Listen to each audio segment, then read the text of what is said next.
이런 굴곡의 시간, 곧 영혼의 어두운 밤, 무미건조함을 느낄 때 우리는 반드시 하느님 앞에서 이런 것을 물어야 합니다. 난 누구인가? 지금 어디에 있는가? 어디에서 와서 어디로 가고 있는가? 라는 근본적인 물음 앞에 서야만 합니다. 오늘 복음 말씀에서 우리가 주목해야 될 단어가 있다면 목자 없는 양과 길 잃은 양입니다. 목자 없는 양은 삶에 시달리고 허덕이고 지치게 됩니다. 마르코 복음에서는 예수께서 배에서 내려 군중을 보시고 목자 없는 양과 같은 그들을 치근히 여기셨다. 그리고 여러 가지로 가르쳐 주셨다라고 표현하고 있습니다. 모세도 야훼의 회중들을 목자 없는 양떼처럼 버려두지 말라고 기도한 바가 있습니다. 구약 성서로부터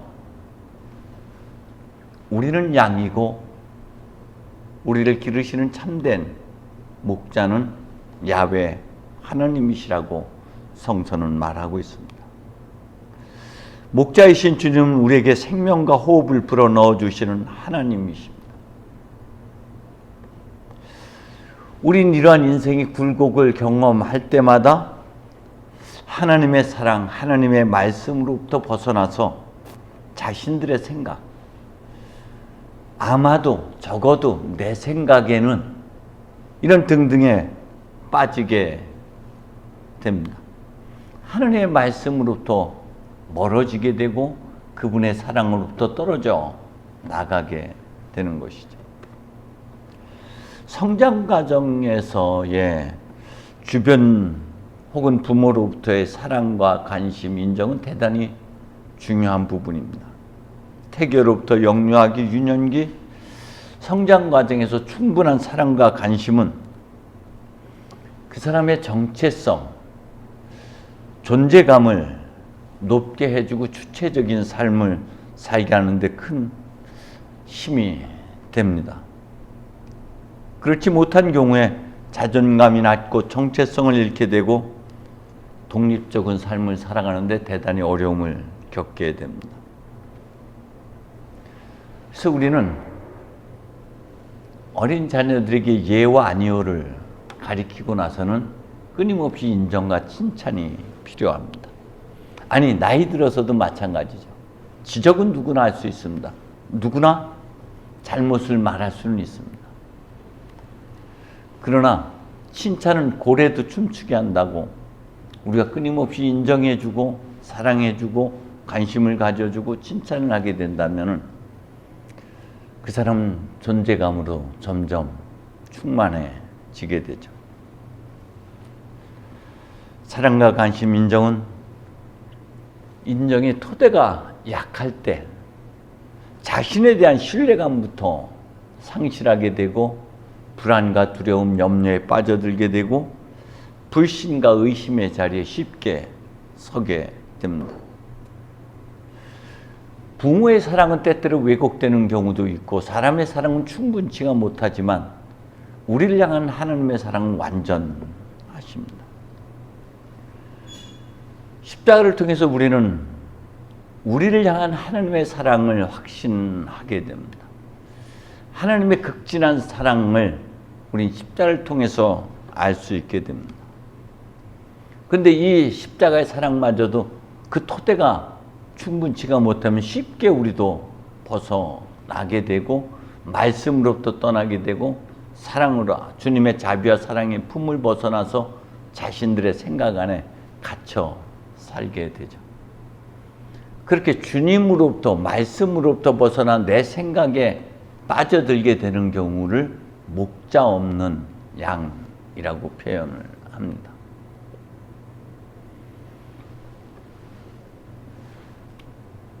우리가 들은 부정적인 이야기들은 우리 삶에서 결코 지워지지 않아요. 긍정으로 채워놔야지 긍정을 자꾸 습관화시키지 않으면은 부정은 언제나 우리를 힘들게 합니다. 네가 맨날 그렇지 하는 게 그렇지 하고 이 부정적인 표현들은요 결국 자기 자신을 향하게 되고요 그것은 또 자식을 향해서도 그런 무의식 안에서 그렇게 표현되어진다라는 것이죠. 그런 자신들의 생각, 왜곡되고 잘못된 어떤 이런 신념들이 자신을 폄하해버리고 그 자신을 불신하게 되고 그런 것들이 자신이 아무것도 아닌 존재라고 자신을 함부로 대하게 되는 것이 목자 없는 양인 것이죠. 야곱과 같은 아무것도 아닌 우리지만 우리의 신적 근원은 하나님의 사랑이라는 것이 하나님께서 우리를 불러주시고 우리를 붙잡아 주시고 우리를 치유해 주시고 우리에게 생기를 불어넣어 주시는 그 사랑이 우리로 하여금 이스라엘이 되게 하고 하나님의 백성이 되게 하고 하나님 나라의 왕이 되게 하고 하나님 나라의 사제직을 감당하게 하는 것이죠. 아무것도 아니었지만 자비와 사랑으로 하나님의 왕권을 우리에게 부여해 주셔서 우리의 존재의 근원은 바로 예수에게로부터 하나님에게로부터 나오는 것이죠. 존재하는 모든 것은 아무것도 아닐 수가 있어요. 그러나 그것이 하나님과 연결되어 있기 때문에 존귀하고 소중한 것이죠. 우리도 바로 하나님의 사랑 안에서 존귀한 존재이고 더없이 거룩한 존재이고 더없이 소중하고 유일한 존재가 된다는 것이죠. 그거로부터 벗어나서 아무것도 아니고 쓸모없고 하잘 것 없는 존재라고 자기를 폄하하는 게 목자 없는 양인 것이에요. 자기 정체성을 상실하는 것.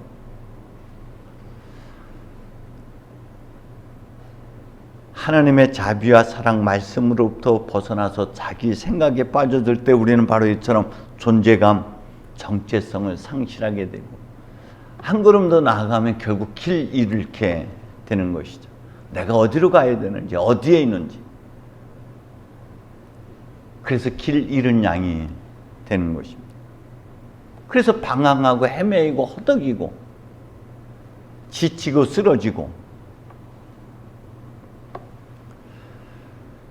자신의 생각, 탐욕에 빠져들게 되면 그것이 자신에게 속는 것이고 과연 남을 쳐다보니 먹음직하고 탐스러울 뿐더러 영리하게 해줄 것 같아서 이런 자신의 생각에 속게 되고 결국은 따먹게 됨으로 자신의 정체성, 존재의 근원을 잃어버리게 만드는 것이죠. 그리고 이런 연약함 때문에 내가 있어야 할 곳을 벗어나서 엉뚱한 데 가 있고 엄한 길을 가는 경우가 얼마나 많은지 모릅니다. 살해의 박대를 피해서 도망치고 있는 하갈에게 주님은 그렇게 묻습니다. 지금 너 어디에서 와서 어디로 가는 길이냐? 주님은 다시 본래의 자리로 돌아가 그 고난, 그 아픔을 견디고 이겨내라고 말씀하시죠. 이것이 길 잃은 양의 자리입니다. 그저 넓고 편하고 쉬운 길을 가려고 하는 것이 우리가 길 잃은 양인 것이죠. 적어도 내 생각에는 아마도 그럴 것 같아. 그 길이 편할 것 같고 그게 옳은 것 같고 자기 생각에 빠져들게 되는 것도 여전히 길 잃고 방황하는 삶입니다. 주님의 자비와 사랑이 우리를 다시 회복하게 하십니다. 주님은 먼저 우리를 찾아주십니다. 몸소 양떼를 기를 것이고 내가 몸소 양떼를 쉬게 할 것이고 헤매는 것을 찾아내고 길 잃은 것은 도로 데려오고 상처 입은 것은 싸매주고 아픈 것은 힘나도록 잘 먹여주고 기름지고 튼튼한 것으로 지켜주겠다고 주님은 말씀하고 있습니다. 그리고 주님은 마태복음을 통해서도 고생하며 무거운 짐을 지고 허덕이는 사람은 내게로 오라고 말씀하십니다. 예수께서는 앞서 말씀드렸던 대로 군중을 보시고 목자 없는 양과 같은 그들을 불쌍히 여기셨다, 측은히 여기셨다, 가엾이 여기셨다. 이 가엾은 마음, 측은지심은 하나님의 마음, 그리스도 예수의 마음이죠. 애절하게 숨이 막히듯이 애끓는 마음, 속이 떨리고 창자가 끊어질 듯한 마음, 안타까운 마음, 그 마음을 주체할 수 없어서 하나님은 하나님이심을 포기하고 이 땅에 오셨고 우리를 찾아 다가오시고 우리를 급하게 부르십니다. 아주 긴박한 부르심인 것이죠. 존재감, 정체성을 잃고 방황하고 헤매는 우리를 먼저 찾아주시고 불러주시고 그리고 가르치시고 그리고 본래 면목을 되찾게 해주십니다. 악령, 마귀가 무엇입니까? 거짓 속임수예요.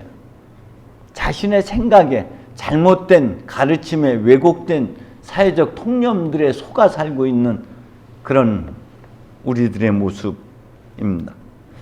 그것으로부터 벗어나서 너라는 존재는 내 사랑이고 내 귀염둥이고 내 눈에 넣어도 아프지 않을 나의 영광을 빛내려고 빚어 만든 내 사랑이라는 이 주님의 말씀을 통해서만 그 말씀 앞에 설 때에만 우리가 비로소 가치 있는 존재가 되고 존귀한 자가 되는 것이죠. 이게 우리의 신적 근원인 것이죠.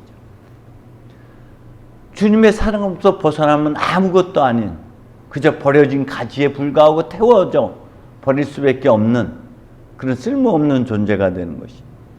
그런데 주님은 여러 가지를 가르치시고 따뜻한 손길로 감싸 안으시고 치유해 주시고 자비와 사랑의 품 안에 우리를 품어 안아 주십니다.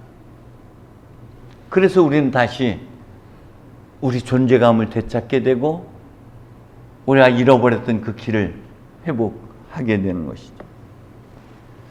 주님께서는 제자들에게 악령들을 제어하는 권능을 주시고 그것을 쫓아낼 수 있는 능력들을, 권능들을 부여해 주시고 고치게 해 주셨다라고 말씀하고 있습니다. 실상 하나님의 숨결이 우리에게 부어짐으로 이러한 권능들이 주어집니다. 우리가 흔히 입턱대로 된다, 말이 씨가 된다라고 합니다. 부정을 말하면 부정의 결과를 얻게 되고요. 긍정을 말하면 긍정의 결과를 얻게 되는 것이죠. 우리는 우리가 하는 말에 그 권능이 하나님에게로부터 주어졌다는 것입니다. 자신의 실수를 비판하고 지적하고 그것을 단죄하기보다는 주님께서 그런 우리를 위해서 십자가에서 팔을 벌려서 품어 안아 주셨고 당시의 모든 것을 쏟아 부어 주셔서 우리의 그 모든 죄와 허물과 약함을 대신 감당해 주시고 존귀한 자리에 앉혀 주셨기 때문에 우리가 우리를 폄훼하는 것 자체가 하느님 앞에 또 다른 죄를 짓는 것이고 십자가의 죽음을 무의미하게 만드는 것이 됩니다. 주님은 그런 우리에게 이러한 권능을 부어주셨습니다. 그래서 제자가 사도가 되는 것이죠.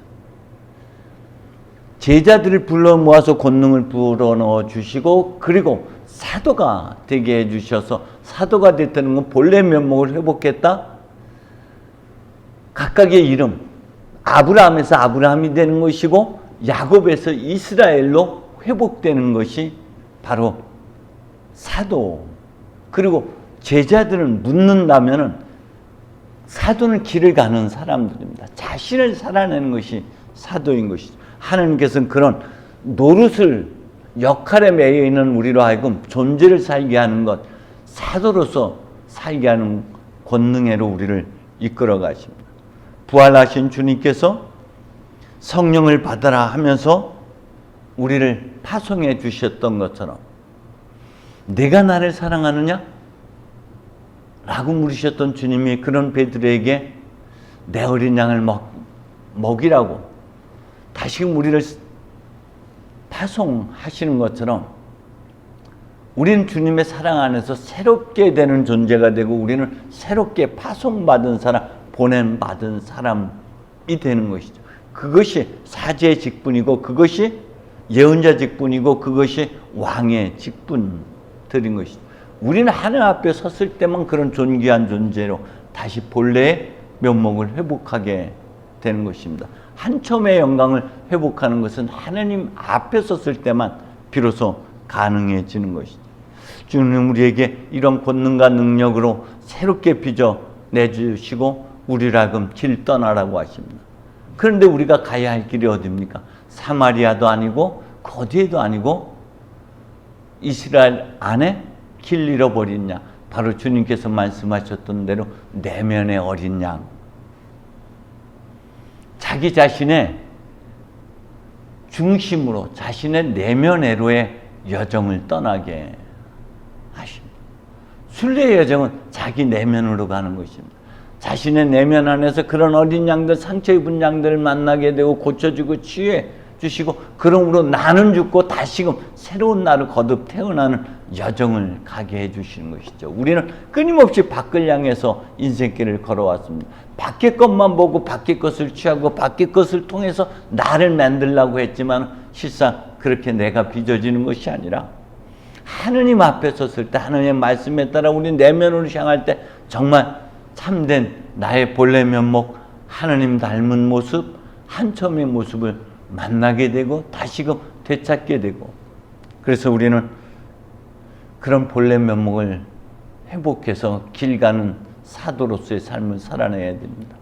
이번 한 주간에도 주님의 말씀에 따라 주님의 자비와 사랑 안에 머물면서 우리 자신 내면으로 떠나는 여정에 하나님과 깊은 만남의 시간을 갖기를 주님의 이름으로 축원드립니다. 성부와 성자와